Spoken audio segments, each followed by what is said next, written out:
Tá ligado, cara? Então tá, né?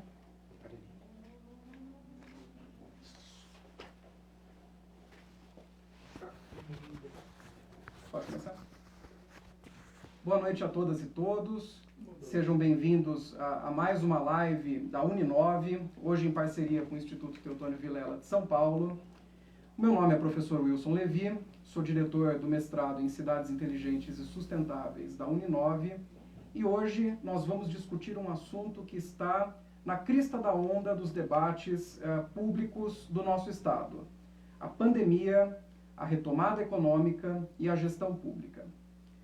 Eu tenho a alegria de anunciar aqui a presença do nosso governador Geraldo Alckmin, dispensa apresentações. O professor Geraldo Alckmin foi vereador, prefeito de Pindamonhangaba, deputado estadual, deputado federal da Assembleia Constituinte, vice-governador e governador do estado de São Paulo, e também do nosso secretário de Estado da Habitação, Flávio Amari, que é engenheiro, foi presidente reeleito do Secov, e que hoje são os nossos debatedores deste tema tão importante.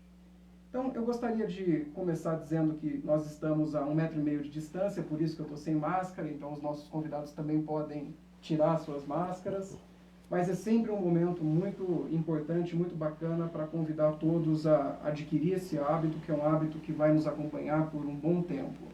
Usem máscara no espaço público, nos deslocamentos. Isso é muito importante para diminuir o contágio pelo novo coronavírus. Eu quero começar fazendo uma provocação aos nossos dois convidados de hoje. Quais são os desafios para a gestão pública em tempos de pandemia? Quais são os desafios que nós precisamos superar nesse contexto tão difícil para o nosso país? E quero começar perguntando para o governador Geraldo Alckmin. Olha, primeiro saudá-lo, professor Wilson Levi, uma alegria estar aqui na Uninove, nesta live promovida pela Uninove, pelo Instituto Teotônio Vilela, o ITV, com o Flávio Amari, que é secretário de Estado da Habitação e presidente do ITV estadual. Eu acho que o primeiro desafio é o de saúde, é salvar vidas. É o primeiro desafio no momento, numa pandemia, né, que atingiu 5 continentes e com grande transmissibilidade. Então, esse é o primeiro desafio. E temos 2 gargalos. Um gargalo é leito de UTI e ventilador, e o outro gargalo é testagem, fazer teste mais em massa, para você não navegar aí no escuro. Aliás, chama a atenção a necessidade de ter uma indústria mais forte na questão dos equipamentos de saúde.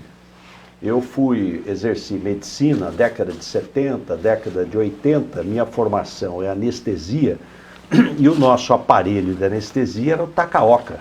A gente chamava de tacaoquinha, feito aqui em São Paulo. Como é que pode agora a gente ter que depender da China para fabricar ventilador? Então há necessidade, aliás, a Flextronic lá de Sorocaba, com o grupo Takaoka, aliás, estão voltando, estão produzindo, que nós precisamos ter uma indústria mais forte no Brasil. Acho que na globalização vai ser introduzido um fator novo, não é só preço, não é só o mais barato, mas é também o princípio da precaução.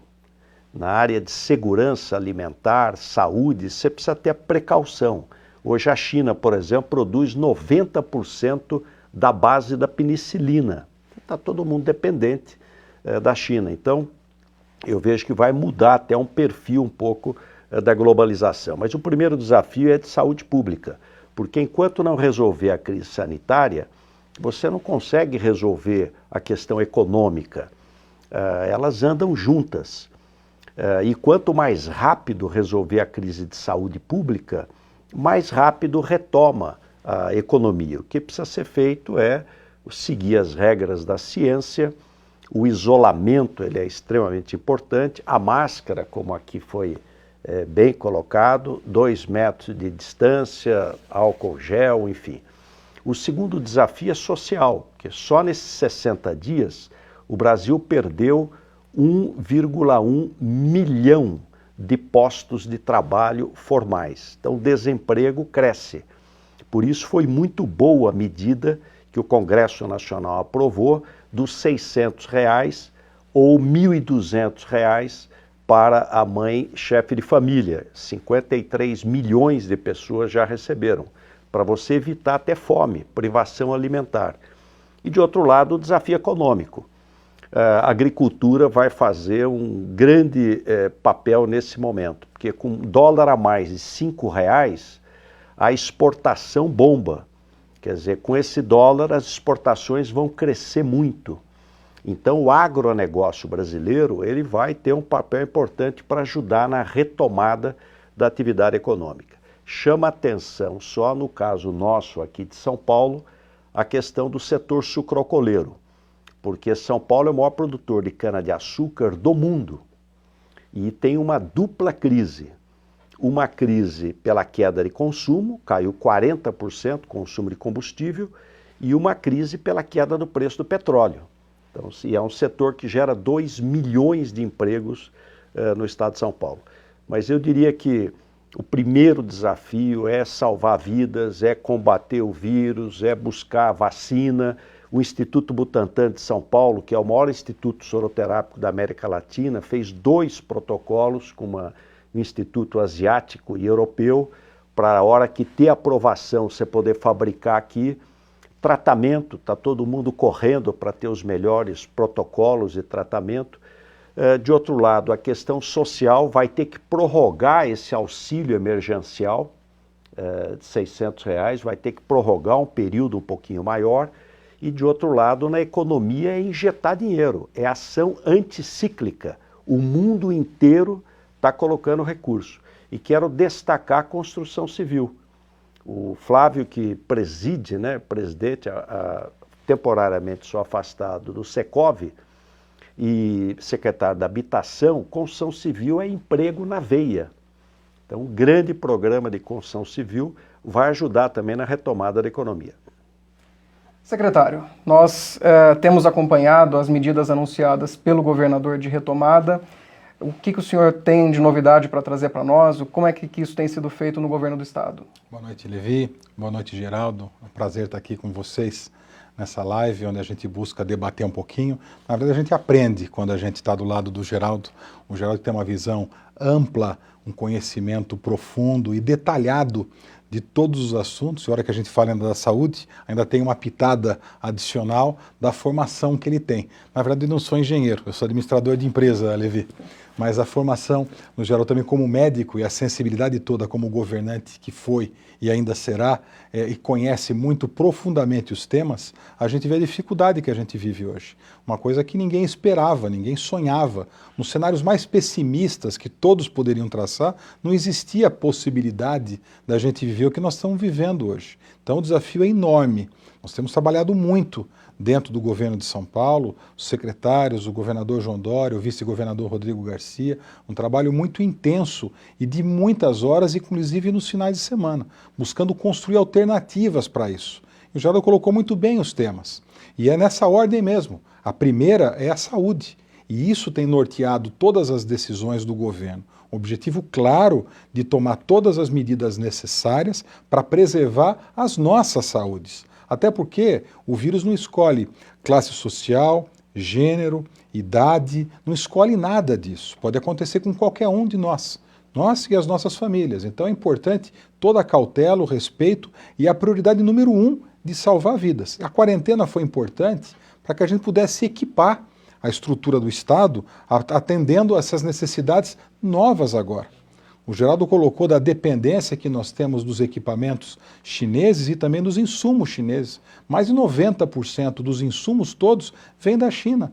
Mesmo para a gente poder construir lá na Flextronics, como o Geraldo colocou, e montar o equipamento para a gente atender a população daqui de São Paulo, a gente tem que buscar alguns insumos chineses para isso tudo. É muito difícil tudo isso, até porque não é só São Paulo que está buscando isso. O mundo busca hoje equipamentos ou insumos para atender a população que mais precisa. Então, um desafio muito grande, onde a gente busca preservar as vidas, também o atendimento social.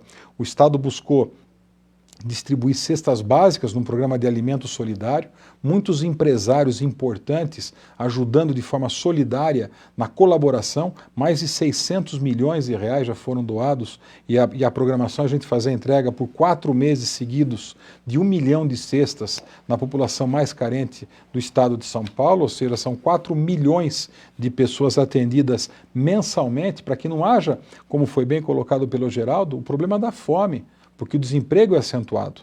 Mas mais do que isso, o desemprego, a queda da atividade econômica não é causada pela quarentena ou pelo isolamento. A queda da atividade econômica e o aumento do desemprego, ele é causado pela pandemia, pelo vírus. Então nós temos que buscar primeiro combater a propagação do vírus. E para combater a propagação do vírus com eficiência, é fundamental a gente buscar ter o distanciamento social, a sanitização, a higienização, a comunicação e também o monitoramento de tudo isso. É somente dessa forma que a gente consegue, enquanto não existe vacina, buscar combater a propagação do vírus.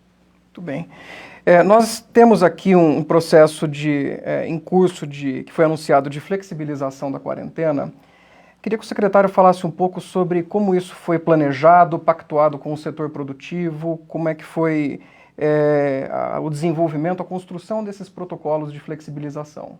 Houve uma mobilização de todos os secretários, coordenados pelo Rodrigo Garcia, vice-governador, onde nós identificamos todas as atividades econômicas do estado de São Paulo, e são muitas, também todas as associações, sindicatos de empregados, empregadores, federações, órgãos que representam setores da economia. Dividimos isso entre os secretários de Estado, cada um coube uma fatia da interlocução, coube a mim a interlocução com o setor do comércio, no sentido mais amplo do comércio, também das atividades imobiliárias e de todo o setor da construção, onde a gente construiu em conjunto com essas associações. Somente eu conversei com mais de 80 entidades de classe e várias reuniões de trabalho, buscando construir em 4 mãos.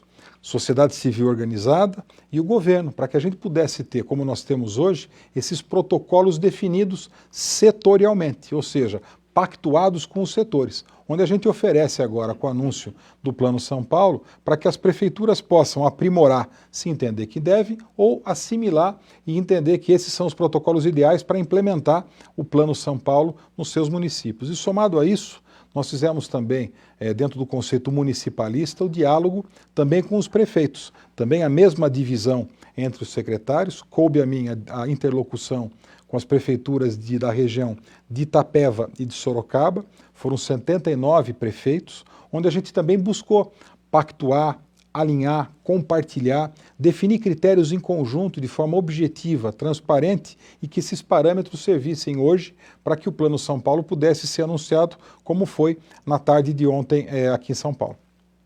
Essa discussão do engajamento dos municípios é uma discussão muito importante que remonta até o papel do Estado como coordenador de ações complexas.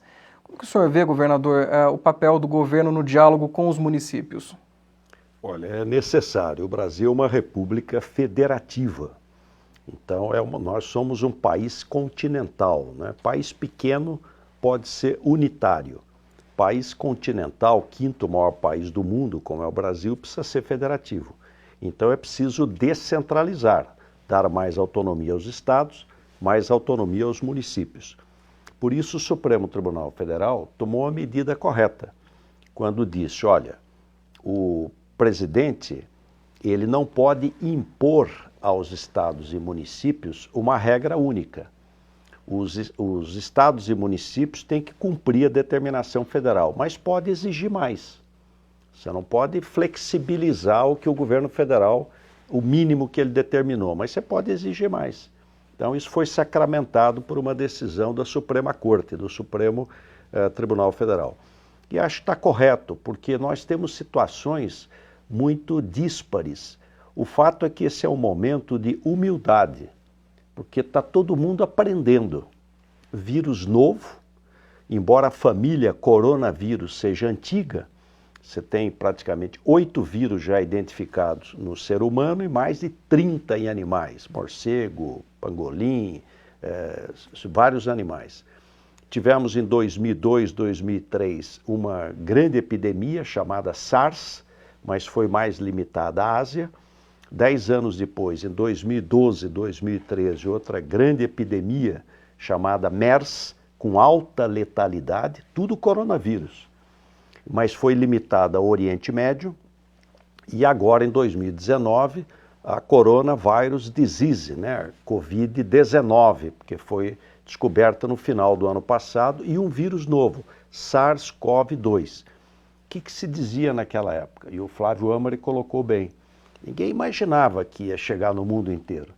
Então dizia, olha, o vírus gosta de local frio, muito frio. E realmente estava no norte do mundo. Europa, Canadá, Estados Unidos. Então o Brasil não vai chegar, porque ele é tropical, mas a maior letalidade está acontecendo na Amazônia. Quer dizer, em Tabatinga.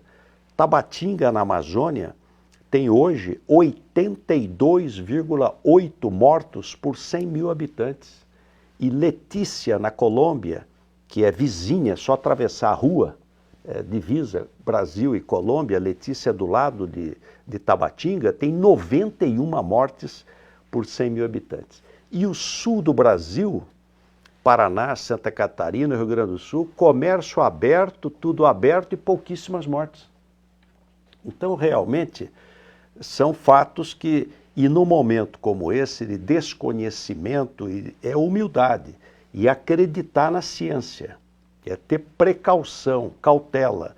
Eu acho que São Paulo tomou a medida correta e tem um momento que você vai liberando, até porque se não fizer uma saída organizada, pode ocorrer uma saída desorganizada. Então é melhor, e você tem situações muito diferentes. No Brasil, você pegar aqui do lado o Mato Grosso do Sul e o Mato Grosso, pouquíssimas mortes.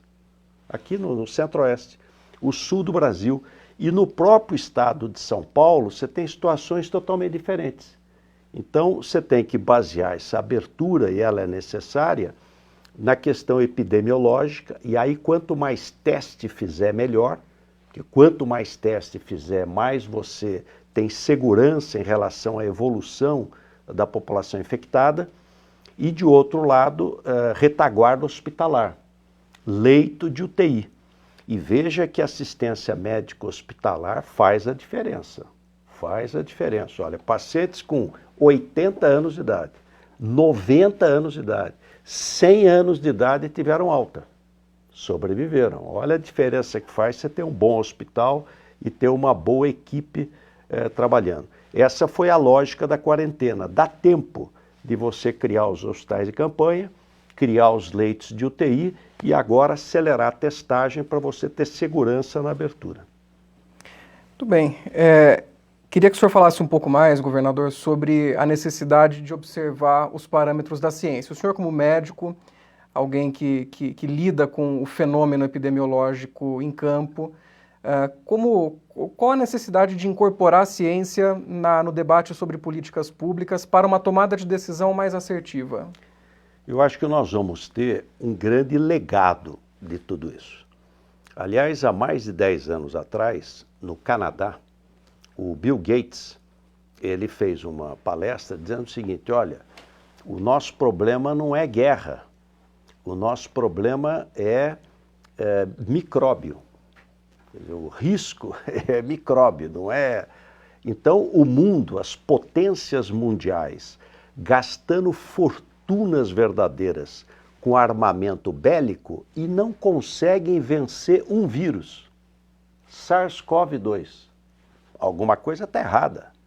Aliás, veja a fragilidade da Organização Mundial de Saúde, porque é interessante esse fato. Na década de 80, surgiu um vírus chamado HIV, AIDS. É vírus. Matou 35 milhões de pessoas no mundo, a AIDS, identificada na década de 80. O que fez a OMS? Ela criou um organismo, a ONU, subordinada à OMS, só para cuidar da questão da AIDS, que hoje está controlada. Você tem 36 milhões de pessoas aidéticas vivendo, e com razoável qualidade de vida. Então, a OMS tem que ter, para ontem, uma organização executiva só para cuidar de pandemia, porque daqui a alguns anos vai vir outra. Olha, 2002, SARS, vírus. 2008, HN1, vírus. 2012, MERS, também vírus, coronavírus. 2015, Ebola, na África. 2019, SARS-CoV-2. Claro, e no mundo que um dia você está na China, no outro dia está na Europa, outro dia em Nova York, outro dia em São Paulo. Isso é de uma rapidez. Tem um filme do Steve Soderbergh chamado Contágio. Contágio. Dá a impressão que o filme, assistam esse filme, está acontecendo hoje. Ele foi filmado há mais de 10 anos. O que diz o filme? Uma executiva americana vai para a China assinar um contrato e depois celebram lá num jantar a assinatura do contrato dessa grande empresa americana com uma empresa chinesa. Ela contrai o vírus nesse jantar, na China, vai para os Estados Unidos, faz uma parada em Chicago antes de ir para Nova York, bom, vai para o mundo inteiro o vírus. Uma pandemia, como hoje. Só que no filme, ele é hollywoodiano, a OMS é uma potência. Ela tem pesquisadores, manda para a China, descobre o vírus, faz a vacina e salva o mundo. Não é essa a realidade que nós temos. A OMS recebe dinheiro dos países só para fim específico. Olha, eu vou te dar 250 milhões de dólares para você pesquisar malária no oeste da África. Ela não tem essa força e essa maleabilidade. O presidente Trump, olha, não vou dar o dinheiro, não gostei da declaração do diretor-geral do OMS, vou suspender o pagamento. Ora, o mundo, os países, cada um se virou do jeito que pôde. Não teve unidade, nem a União Europeia, nem a União Europeia. Cada um se virou do jeito que pôde. Então, esse problema não tem fronteira, ele é mundial. Então, nós precisamos ter uma estrutura de governança global no sentido da ciência, da pesquisa. E concluindo, Levi, eu acho que vão ficar alguns legados. Primeiro, fortalecer pesquisa e ciência. Segundo, fortalecer o SUS, que vem sendo já há muitos anos deteriorado por falta de financiamento. População mais idosa, medicina mais cara, porque quanto mais se incorpora tecnologia na saúde, encarece, e o dinheiro diminuindo. Essa é a realidade, ficando nas costas dos municípios e dos estados. Terceiro, maior sinergia, parceria entre o SUS e o sistema suplementar privado. Precisa ter uma aproximação maior, falar mais, o setor público, o SUS, e o suplementar, que é o sistema privado. Indústria. Nós temos que ter uma indústria própria para esses momentos. Você tem que ter uma indústria mais fortalecida nesse trabalho. Tecnologia. A telemedicina, que vinha sendo discutida há vários anos, foi aprovada em 30 dias. Hoje a telemedicina é uma realidade. Então, você utilizar esses instrumentos de tecnologia. A outra é prevenção e promoção da saúde. Promoção da saúde. Vai ter mais cuidado com a questão da saúde. Mudança cultural. Aqui a máscara, né? Quer dizer, isso está incorporado na cultura asiática. Teve uma gripe, usa máscara. No Brasil, há uns meses atrás, se entrasse com uma máscara no ônibus, te punham para fora. Hoje, se entrar sem máscara, te põe para fora. Eu acho que vai ter uma mudança cultural de prevenção e de promoção da saúde, que é muito boa. Nesse momento, secretário, o senhor que é pós-graduado em Economia pela Fundação Getúlio Vargas, fica muito claro a necessidade de economia e saúde andarem juntas. Como que o senhor tem visto isso, e especialmente nesses novos protocolos de retomada da atividade econômica no estado de São Paulo, quais são os cuidados que estão sendo tomados nesse sentido? Voltando um pouquinho até do que eu comentei no início, de que a economia está sofrendo não por conta da quarentena. Então, eu não acho que é uma discussão de saúde ou de economia, porque o que está acontecendo com a economia é uma consequência da pandemia. Não é a decisão do isolamento ou da quarentena que está causando a queda da atividade econômica. É a preocupação, é o medo, é o cuidado, enfim, são essas decisões que estão impactando na atividade econômica. Então, eu não acho que é uma discussão só de se a gente deve preservar a saúde ou não. Então, dentro desse conceito, e a prioridade número 1 tem que ser, e eu concordo plenamente com isso, como o Geraldo colocou, e é a posição do nosso governo, de preservar a saúde. E nós vamos ter, sim, com a saúde, o momento da recuperação, da retomada econômica. Mas para isso a gente precisa ter, sim, o período que foi utilizado para estruturação da nossa instalação hospitalar, da compra de insumos, preparar as pessoas a ter máscara. Nas primeiras semanas, se você saísse nas farmácias, já tinha na placa, assim, não temos álcool gel, não temos máscaras. Nós não tínhamos disponível nem para compra isso. E o que tinha, o preço subiu muito. Uma ação importante nossa no governo, em parceria com os produtores de álcool, garantindo o preço de álcool para as pessoas terem acesso a isso. Uma parceria do prefeito Bruno Covas, também com as costureiras da periferia, para que elas pudessem construir, fazer a costura das máscaras, e o Estado, o município ajudando também essas pequenas costureiras e também, ao mesmo tempo, dando segurança de saúde para essas pessoas. Então, o primeiro momento é a saúde.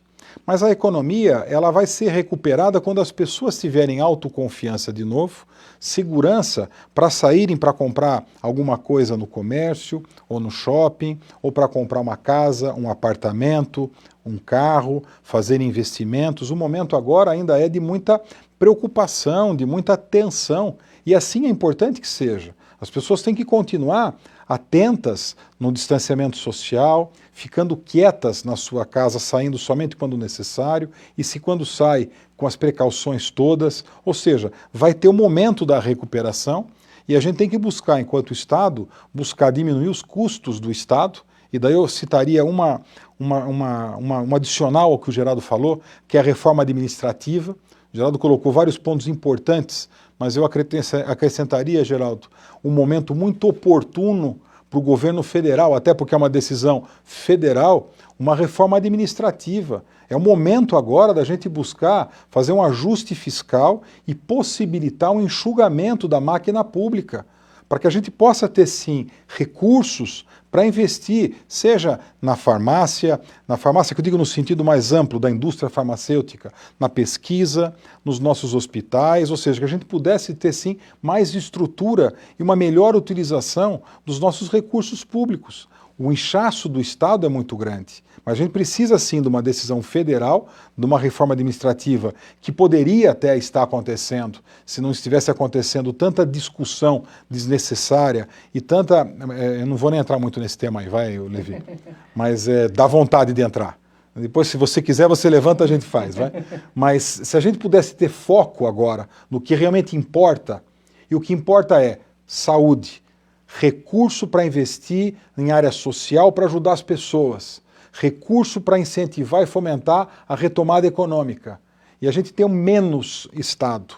A gente precisa agora de ações que fomentem a economia, que a gente possa ajudar essas pessoas. Mesmo num conceito liberal de economia, e eu tenho um conceito liberal, tem momentos na história em que a gente precisa ter sai um pouquinho do conceito liberal e tem que pensar no social mesmo. O momento agora é de pensar na população mais carente, nas comunidades. Eu, como secretário de Habitação, eu conheço muito as periferias das nossas cidades.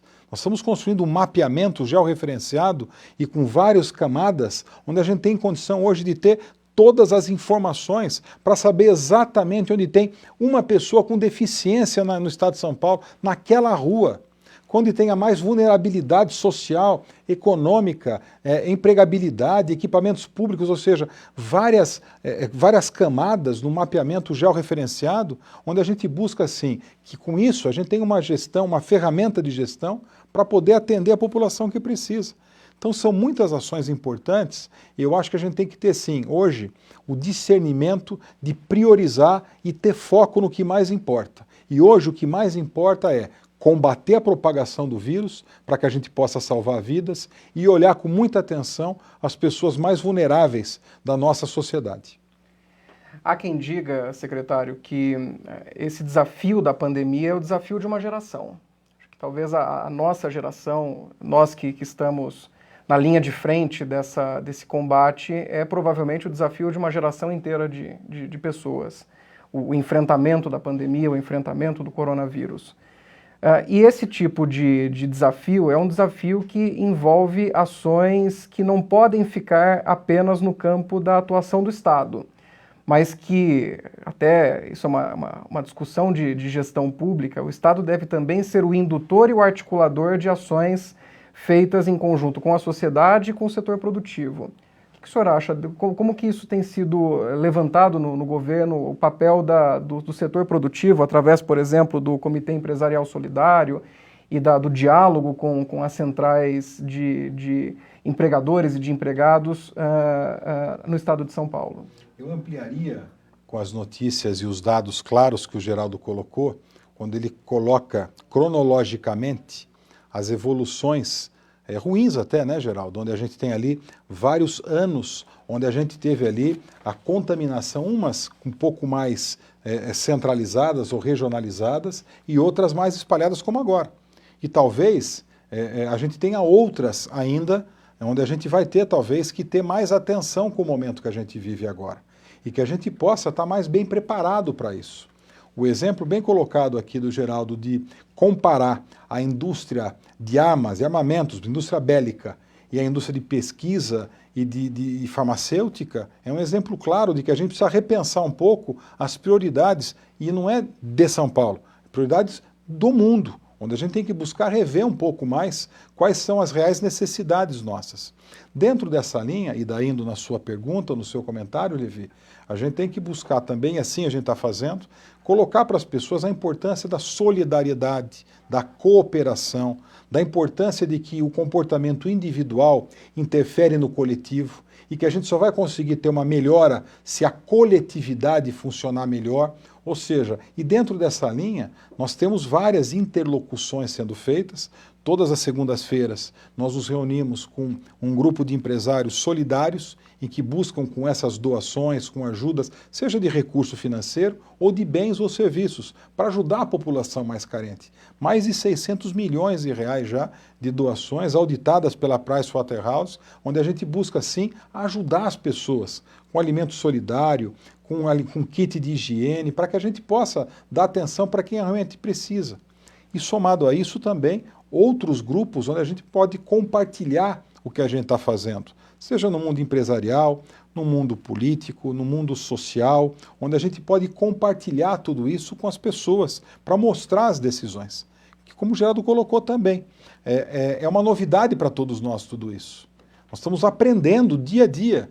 E é importante que no governo, e assim a gente tem feito, no governo João Dória, onde a gente busca sempre, tem um passo que não foi correto, recua e vamos para o outro lado. Tem que testar algumas vezes. E ter a humildade também, e nós temos, de recuar quando for preciso e ir por outro caminho quando for necessário. E tendo, sim, dentro do conceito da humildade, buscar construir os dados e as decisões baseadas de forma objetiva, com critérios técnicos, com a ciência, com evidência e nunca nas pressões políticas setoriais ou até mesmo da imprensa, que pressionam sempre dos dois lados. Se você vai por esse caminho, tem um grupo que pressiona aqui. Se você vai pelo outro, tem um grupo que pressiona lá. Então, enfim, é importante que a gente tome a decisão baseada nos dados, na ciência, de forma transparente e também tendo a humildade. Quando tiver um caminho que não foi correto, recua e vai por outro. E vamos aprendendo para enfrentar e combater a propagação do vírus. Muito bem. Até aproveitando a oportunidade, aqueles que nos escutam que não são alunos da Uninove, a Uninove tem empenhado esforços nesse sentido. Nós construímos 20 leitos de UTI no Hospital do Mandaqui, foram entregues para o município. Nós doamos ao governo do estado 2 máquinas que fazem 3.000 máscaras por hora cada máquina, um valor expressivo dessa doação.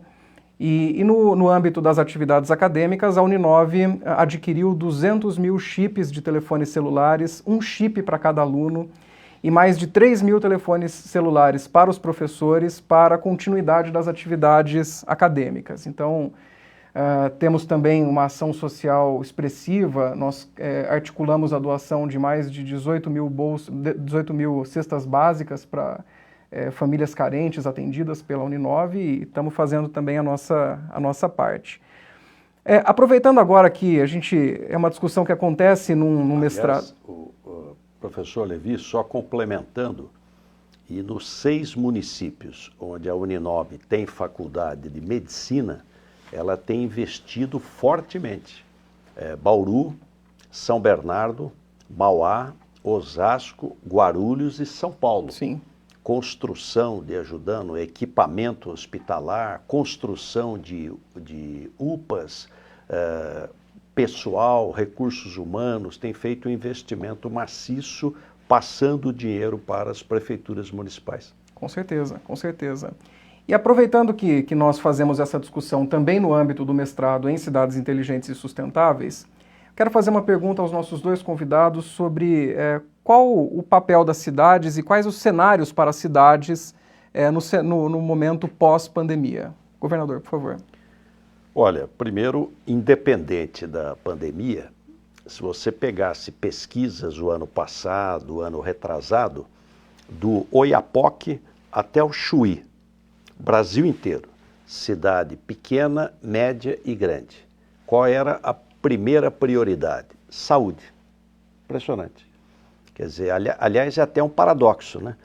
Porque de um lado você tem indicadores que melhoram, a mortalidade infantil está caindo e as pessoas vivem mais. Então, boas notícias. Sim. Mortalidade infantil menor e expectativa de vida maior. Bons resultados. Só que, com a crise de financiamento, as pessoas têm dificuldade de acesso. Então, a primeira prioridade já era a saúde. Ela vai ser ampliada.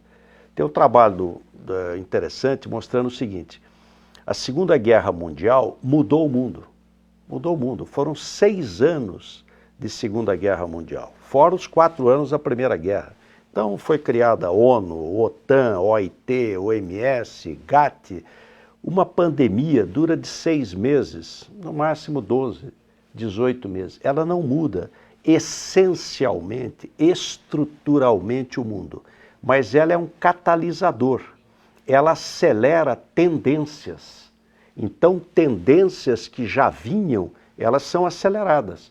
Você citou educação à distância, ou até aula online, né? Não é nem a distância, é online. Você participa da aula. Isso já era uma tendência, vai ser acelerada.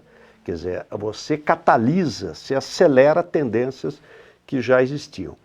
O município tem um papel essencial. Quanto mais nós fortalecemos o governo local onde as pessoas vivem, ganha a população. Mas eu queria chamar a atenção para o seguinte: antes da pandemia, o Brasil já ia crescer muito pouco. Esquece a pandemia. Quanto o Brasil ia crescer esse ano? 2% do PIB. Depois de anos e anos de recessão, ou de crescimento de 1%. Por que o Brasil não cresce? Por quê? Independe da pandemia. Porque o Brasil ficou caro. Então o Brasil, que da década de 30 até a década de 70, foi o país que mais cresceu no mundo. Eu fui prefeito na década de 70 e 80. O Brasil chegou a crescer 12% ao ano o PIB. Era impressionante. Era o chamado milagre brasileiro. O Brasil era um país pobre, passou a ser um país de renda média. Só que nós estamos parados nessa renda média, não conseguimos avançar, porque ficou muito caro. Então, para quem vive aqui dentro, é um país caro, o povo não tem dinheiro para poder consumir. E é caro para exportar. Então, há necessidade de uma agenda de competitividade. Se ela era necessária antes da pandemia, ela será muito mais necessária pós-pandemia. O que é essa agenda de competitividade? Reforma tributária. Nós somos o campeão em tributar consumo. Você compra uma bicicleta para a criança, para o filho, 42% é imposto. Você põe gasolina no carro, 50% é imposto. A meca do consumo no mundo, os Estados Unidos, não cobra 20% de tributo sobre consumo. Ele tributa fortemente a renda alta e a propriedade. Mas o consumo é baixo, para a economia poder rodar. O Brasil, todos os tributos são em cima de consumo. É consumo, consumo, consumo, consumo. Então, a população consome pouco e a economia anda devagar. Essa agenda de competitividade, reforma tributária, reforma administrativa, como colocou o Flávio Amari, sistema bancário, nós temos 6 bancos, os Estados Unidos tem 5.000 bancos, custo do dinheiro, educação básica de qualidade. Aliás, quero chamar a atenção, metade dos alunos não está estudando da educação básica, não está estudando da educação básica. Tem que ter recuperação. Se não tiver recuperação, a desigualdade educacional vai crescer. Ela vai crescer. No mundo onde a desigualdade é o grande problema. No mundo que nós vivemos hoje, são estudos da Universidade de Harvard, eu fiquei lá em 2007, o mundo mais rico e o mundo mais desigual. O rico vai ficar milionário, o milionário vai ficar bilionário, o bilionário vai ficar trilionário e o trabalhador melhora nada, muito pouco. Por quê? Porque a tecnologia permite você produzir mais com menos gente. Então quem tem capital está com tudo e quem só tem a força de trabalho está enfraquecido. Isso tem que ser colocado no centro da agenda brasileira. Por que morre tanta gente no Brasil? Nós já somos o 2º país do mundo em infecção. Não em mortes, mas em infecção. Pela desigualdade, a pobreza, estão morrendo os pobres. Então, precisa estar no centro da agenda brasileira a questão da desigualdade. E uma forte agenda de competitividade. Cadê a abertura econômica? Os acordos internacionais, nada foi feito. Só saiu a reforma da Previdência, porque o Congresso bancou. Então, eu diria que uma agenda de competitividade logística, você tirar do Mato Grosso de caminhãozinho a soja para o Porto de Paranaguá, para ir para o norte do mundo, você tem que ter uma ferrovia, ferrogrão, levando até o Rio Tapajós, lá ao Porto de Miritituba, Rio Amazonas. Então, eu diria que uma agenda de competitividade. Há um princípio em medicina que diz, suprima a causa, que o efeito cessa. Por que o Brasil não cresce na força que teria que crescer? E está nessa armadilha de classe média, porque ficou caro. Então é preciso ter uma agenda de competitividade, que não é um tiro só, não é bala de prata, mas um conjunto de medidas, desburocratizar, um conjunto de medidas melhorando a competitividade dos produtos e serviços brasileiros. Secretário. Primeiro, eu queria parabenizar a Uninove pelas ações todas. É um exemplo de instituição, de organização, pela gestão que vocês têm, o olhar social que vocês têm, a importância de pertencimento a uma sociedade e de construir junto com a sociedade. Então, parabéns aqui para você, professor Levi, em toda a estrutura da Uninove, pelas ações, não só como você colocou, mas todas as ações que cada vez que eu conheço um pouco mais, me admira ainda mais o trabalho de vocês. Eu fico muito feliz de poder ter essa relação de amizade e parceria com toda a instituição. Então, parabéns para vocês. Quando a gente fala de cidades, indo na pergunta que você ponderou, eu acho que a gente vai viver um momento de muita transformação nos nossos hábitos pessoais, nos nossos hábitos de consumo, nos nossos hábitos de moradia, nos nossos hábitos de relacionamento. Muita transformação deve acontecer. É muito difícil para nós, como povo latino, a gente estava comentando um pouquinho antes de começar, um povo latino que gosta de abraçar, de beijar, de pegar nas pessoas, de ficar próximo das pessoas. Isso faz muita falta para nós. E na área da habitação, como secretário, o Geraldo viveu muito isso também como governador, é um momento muito especial, você naquela hora tão importante para aquela família onde você entrega a chave da casa própria. Eu, inúmeras vezes, além de abraçar e de beijar, eu chorava junto com eles, porque a gente se emociona, faz parte do nosso sangue, da nossa vida de brasileiro, de poder ter essa relação mais próxima com as pessoas. Então, eu acredito que isso vai ser muito difícil para todos nós, esse processo ainda, e nós não sabemos quanto tempo isso vai durar, nós não sabemos por quanto tempo nós vamos utilizar essas máscaras ainda, que hoje mais de 90% utiliza já no estado de São Paulo, mas por quanto tempo a gente vai usar tudo isso e essa precaução, passar essa barreira do medo em que as pessoas acabam ficando de pegar nas coisas ou pegar nas pessoas ou abraçar. Isso vale também para a moradia, vale no planejamento urbano, vale na mobilidade urbana, vale também nos usos dos escritórios, das escolas, das indústrias, das empresas, nas relações de trabalho, no mercado de trabalho. Então, muitas transformações em vários aspectos estão acontecendo e vão acontecer. Nós não conseguimos ainda dimensionar a proporção, o tamanho de tudo isso. Mas nós temos que estar preparados para tudo isso. Os prefeitos têm que estar preparados para tudo isso. A legislação urbana, a legislação de uso e ocupação do solo, ela é municipal. Os prefeitos têm que pensar hoje como preparar melhor as cidades no momento em que a gente vive essa transformação. Já era um tema muito importante. Com essas transformações todas, no hábito e a tecnologia acelerando processos de compra, de relacionamento, de reuniões, de deslocamentos, as cidades também vão ter um papel muito importante nesse processo e a aceleração de tudo isso vai ser muito mais do que a gente imaginava. A velocidade de transformação vai ser muito grande. Então, eu acho que a gente tem que estar preparado. Um papel muito importante do curso que vocês têm aqui e que o Geraldo dá aula lá também. Eu vim aqui fazer uma palestra com alguns alunos que estão nos acompanhando agora aqui.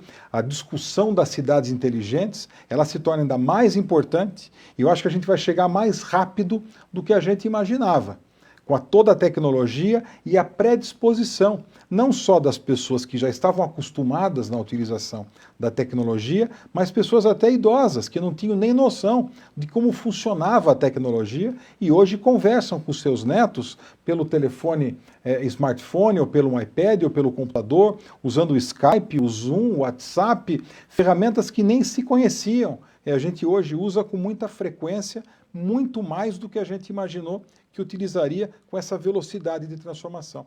E a relação disso com as cidades ela é total, no planejamento urbano, no planejamento de novos produtos imobiliários no sentido mais amplo e também na nossa atuação na Secretaria da Habitação, que muda também alguns conceitos até mesmo de próprios projetos de casas que também vão ter outras tendências no mercado. Muito bem. Bom, nós temos mais 15 minutos de live e agora nós vamos passar para um momento que vocês estavam esperando de uma interação com os nossos convidados. Eu tenho aqui algumas perguntas que foram encaminhadas pelos nossos ouvintes e eu vou transmitir aos nossos convidados desta noite. Uma primeira pergunta para o governador Geraldo Alckmin, do Eric Vieira.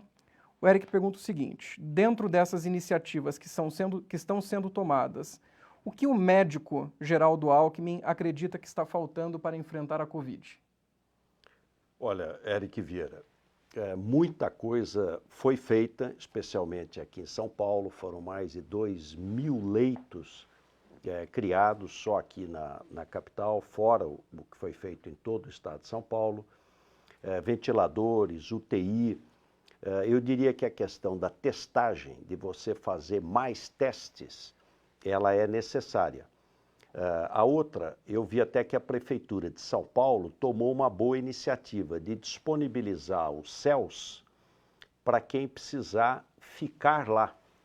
Imagine o seguinte, a pessoa, o vírus, eu até dei o exemplo um dia desse, o vírus não sobe pelo elevador. Como é que uma pessoa em casa pega o vírus? Porque alguém foi para a rua, contraiu o vírus e levou para casa. Aliás, 40% nem sabe que já pegou, porque é assintomático.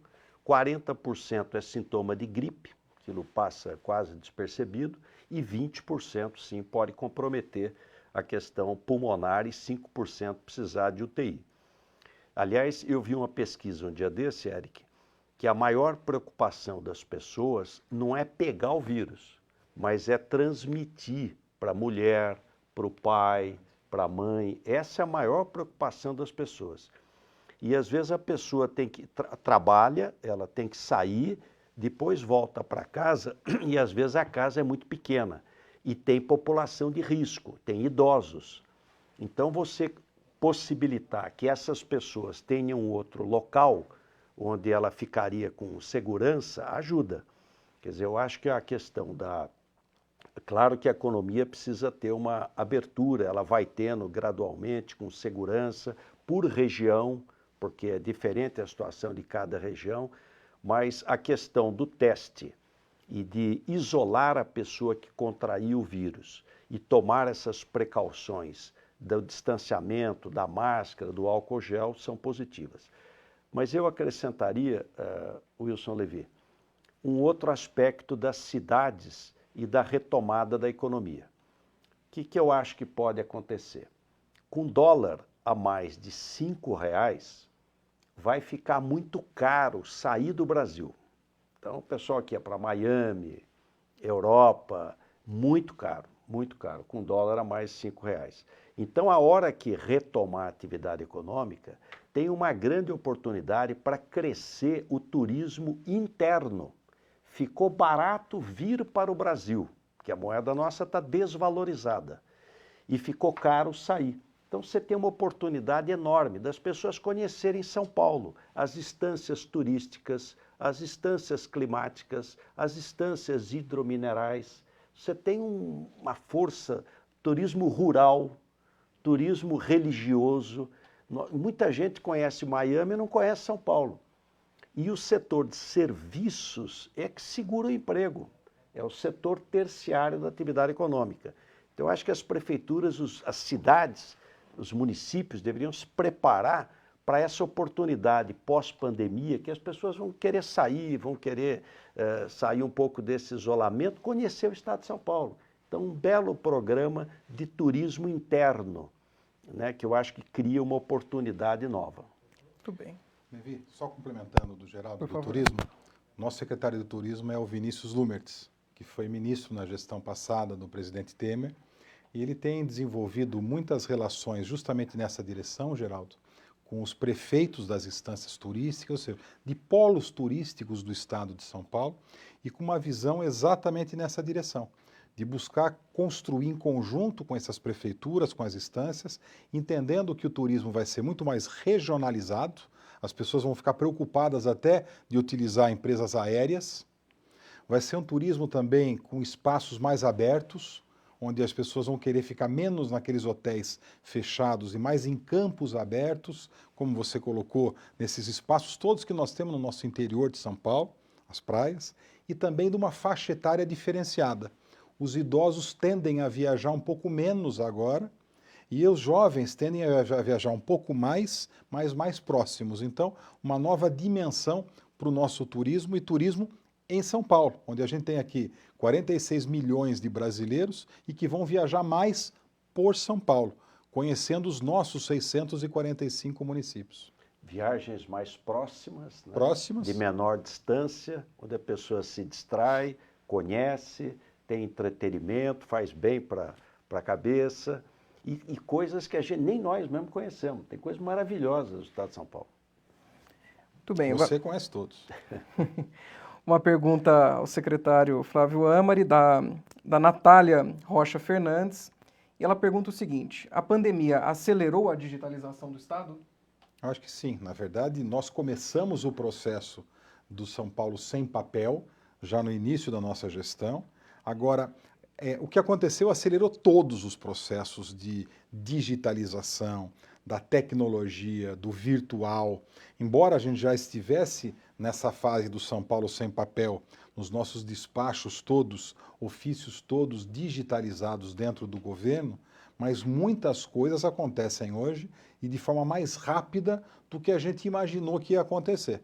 Embora já estivesse sim no cronograma, e cronograma sendo obedecido, mas a gente tem sim uma aceleração de maneira geral e a gente busca fazer isso. Eu acho que a burocracia é uma busca incessante, onde a gente tem que buscar cada dia acelerar os processos. Mas o grande desafio da digitalização do Estado é você não digitalizar a burocracia, porque daí não adiantou nada. O processo de digitalização tem que caminhar em conjunto com o processo de desburocratização. Não adianta a gente digitalizar aqueles formulários todos desnecessários. Então, e assim a gente tem buscado fazer. Desburocratiza e digitaliza. Não adianta a gente digitalizar todos os processos, senão a gente não vai se tornar mais eficiente. Muito bem. Nós temos mais duas perguntas antes de passar a palavra aos nossos convidados para suas considerações finais. Pergunta da Luciana Loureiro para o nosso governador Geraldo Alckmin.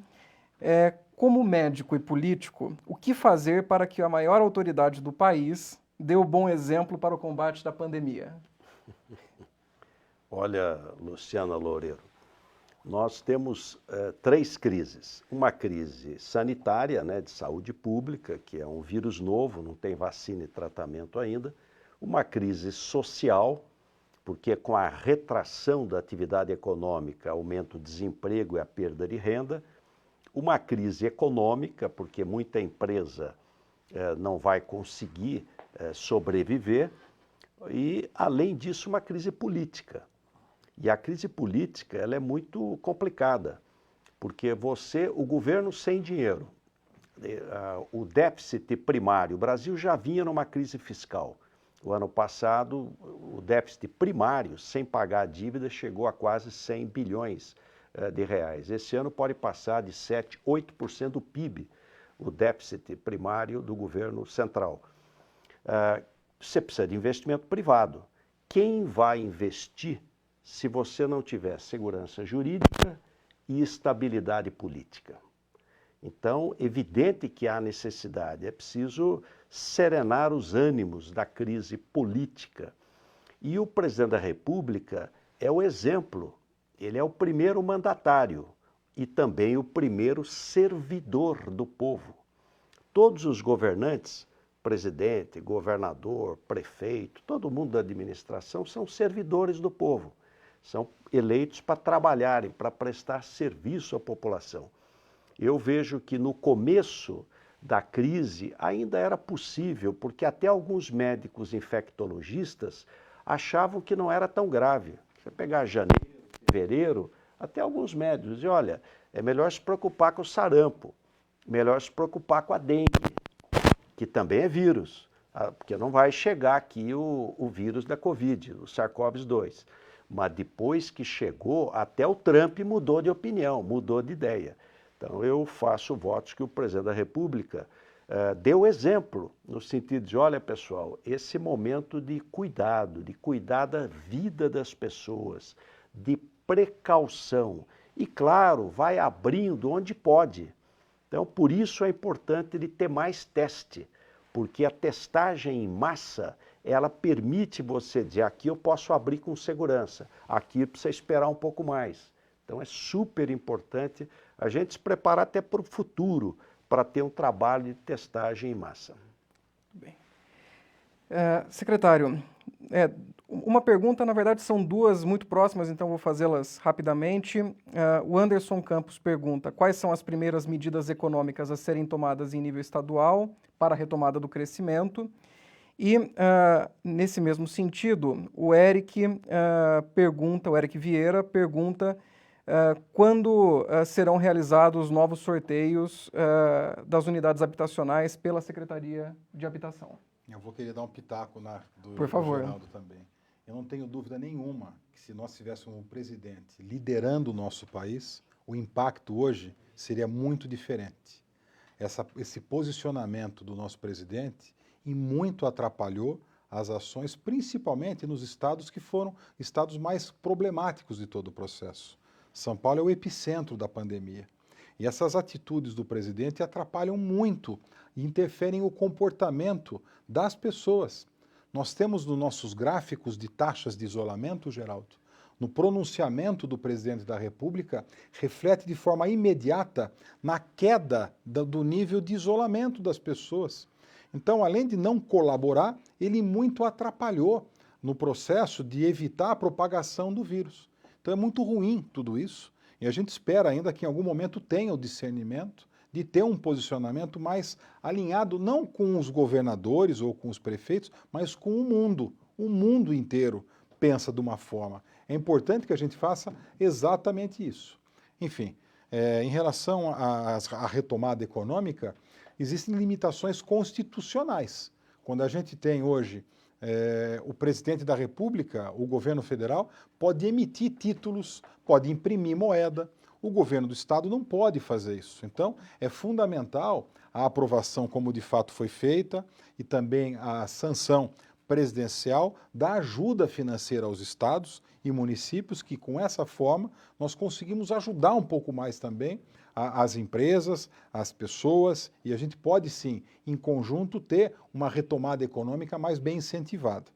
E para ser objetivo, nos sorteios nós estamos buscando fazer um sorteio também digital, onde a gente evita a aglomeração naturalmente, embora são festas muito agradáveis, gostosas, emocionantes dos sorteios das unidades habitacionais, mas a ideia é que a gente faça a partir da segunda quinzena de junho, sorteios auditados, com critérios também de forma muito clara, transmitidos pelas redes sociais, pelas rádios e televisões locais dessas cidades, onde a gente já tem mais de 70 municípios preparados para que a gente possa fazer isso a partir da segunda quinzena do mês de junho de 2020. Muito bem.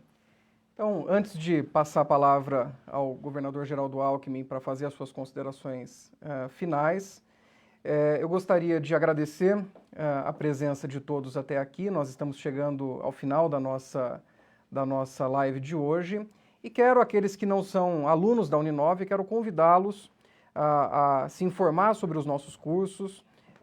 Todos os nossos mestrados e todos os nossos doutorados são gratuitos. Os alunos que se matriculam nos mestrados e doutorados da Uninove são bolsistas da instituição. No final do ano nós teremos um processo seletivo, mas desde já deixo o convite para que aqueles que quiserem se aprofundar em temas de gestão pública, cidades inteligentes, planejamento urbano, assim como todos os outros programas da nossa instituição, nós estamos de braços abertos para recebê-los. Então, quero passar aos nossos convidados, começando com o governador Geraldo Alckmin, para que façam as suas considerações finais. Olha, Wilson Levy, a primeira palavra é de agradecimento, agradecer o convite, uma alegria estar aqui na Uninove, na companhia do secretário Flávio Amari, que preside o nosso ITV. Aliás, eu conheci o Flávio quando o pai dele foi um grande prefeito, 2 vezes prefeito, de Sorocaba, das melhores cidades do nosso país. Cumprimentar a Uninove porque é fantástico. Toda a pós-graduação, todos os mestrados, todos os doutorados gratuitos. Quer dizer, isso é uma oportunidade para as pessoas e uma importância para o país muito, muito grande. E a outra, trazer uma palavra de fé, de esperança, vai passar, agora é hora de resiliência, né, de procurar cada um ajudar a fazer a sua parte, toda prioridade a questão da saúde.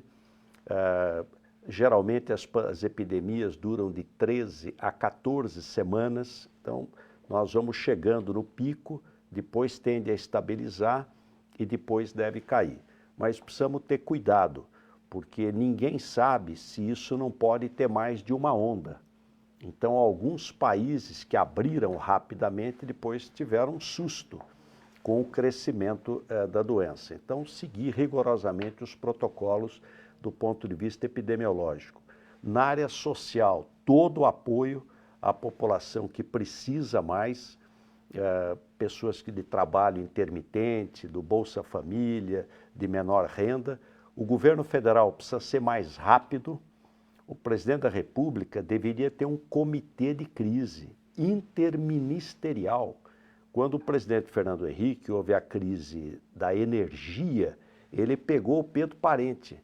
Então você tinha um ministro que coordenava aquilo de maneira executiva para dar rapidez, porque às vezes se anuncia uma coisa, mas até chegar na ponta demora muito, e a velocidade nesse momento ela faz toda a diferença.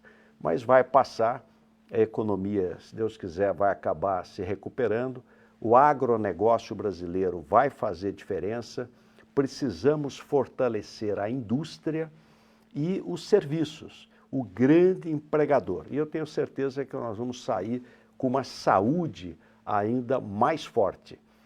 O Duque de Lewis dizia, governar é escolher. O dinheiro nunca vai dar para tudo. Governar é escolher. Saúde emprega muita gente, salva vidas. Então, há necessidade de se investir em saúde. Precisa melhorar a gestão? Precisa, mas falta dinheiro. O Brasil investe 8,4% do PIB, Levi, em saúde, que é pouco. E desses 8,4% do PIB, o SUS fica com 4%. Então ele tem 45% do dinheiro para atender 150 milhões de pessoas. Ele atende 75% da população brasileira e atende os outros 25% que têm saúde suplementar quando faz vacina, quando tem ação epidemiológica, quando tem ações de natureza sanitária. Então há necessidade de ter um aporte de recurso maior para a saúde. Para se ter uma ideia, uma apendicectomia, o cirurgião que faz a cirurgia de apêndice, ele ganha R$ 68,00. O anestesista que faz anestesia ganha R$ 49,00. E o segundo cirurgião ganha R$ 31,00. Mas pode isso? Esse é o SUS. É um verdadeiro milagre. Então há necessidade, de um lado, de melhorar a gestão, contratos de gestão, boas organizações sociais, mas de outro lado há necessidade de colocar recurso, porque prioridade sem orçamento é só discurso, só discurso. Precisa colocar recurso para efetivamente ajudar a população que precisa, garantir um direito constitucional. Eu fui relator da Lei Orgânica de Saúde, a Lei 8080, em 1990, a Lei 8080, que é a Lei Orgânica de Saúde. Então há necessidade de um aporte maior de recursos que vai gerar muito emprego, trazer muito benefício para a população.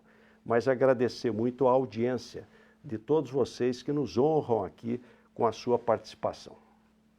Secretário, suas considerações finais. Agradecer ao Geraldo de ter debatido conosco aqui, também você, Levi, de ter feito a mediação, toda a estrutura, a nossa equipe do ITV, Marina que acompanhou, a equipe do ITV que também está aqui junto conosco, e a Uninove que possibilitou a gente usar aqui esse estúdio maravilhoso, todas as ações de vocês. É um prazer poder estar aqui mais uma vez junto de vocês. E o pessoal que nos acompanhou e que vai nos acompanhar, até porque uma das características boas desse meio digital, virtual, da tecnologia, é que ele fica permanente.